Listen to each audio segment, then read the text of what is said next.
এমন একটি ঘটনা ঘটে গেল, তারা এখনো খোলা আকাশের নিচে বিন্দাস মনে ঘুরতেছে, প্রশাসন নীরব।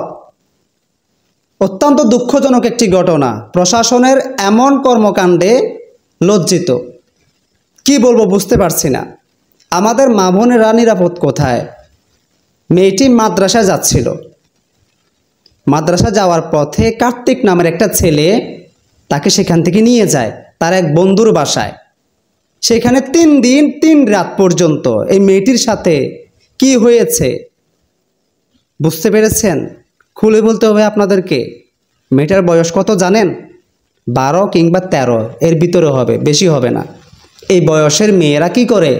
দৌড়াদৌড়ি করে, ছুটাছুটি করে, ফুতুল খেলে। কি বলবো ভাই, আমরা লজ্জিত, এই সমাজ লজ্জিত, এই জাতি লজ্জিত।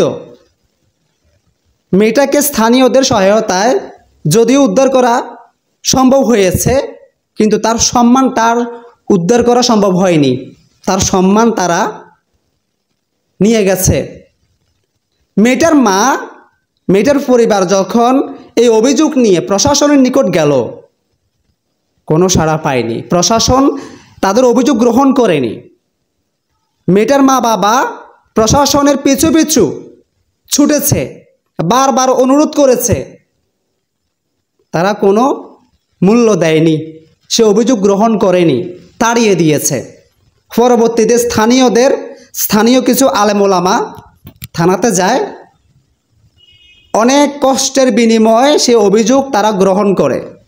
আর অন্যদিকে এরা বিন্দাস মনে খোলা আকাশের নিচে ঠান্ডা বাতাস উপভোগ করতেছে। কেন? প্রশাসনের এমন ভূমিকা আমরা আসলে কাম্য করিনি।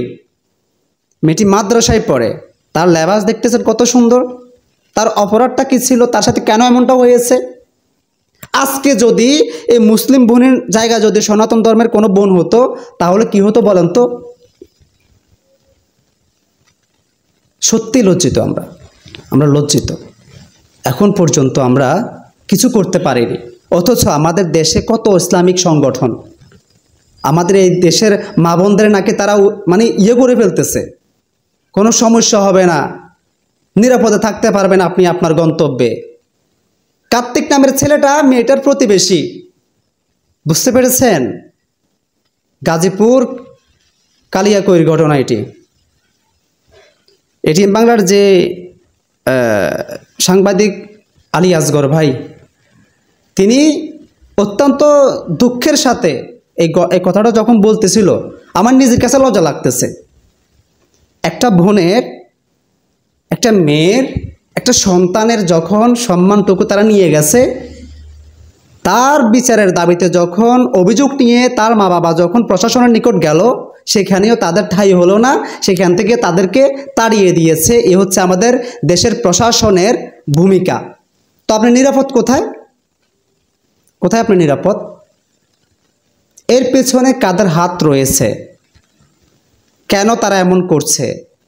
আপনারা কি বিশ্বাস করেন আমাদের এই দেশের মধ্যে সব জাতি মিলে বসবাস করছে?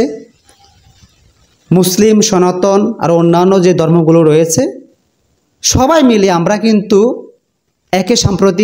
সাম্প্রদায়িক একই দেশের মধ্যে বসবাস করতেছি। কিন্তু কোনো এক দল রয়েছে যারা এদের মধ্যে বিভেদ সৃষ্টি করতে চাচ্ছে।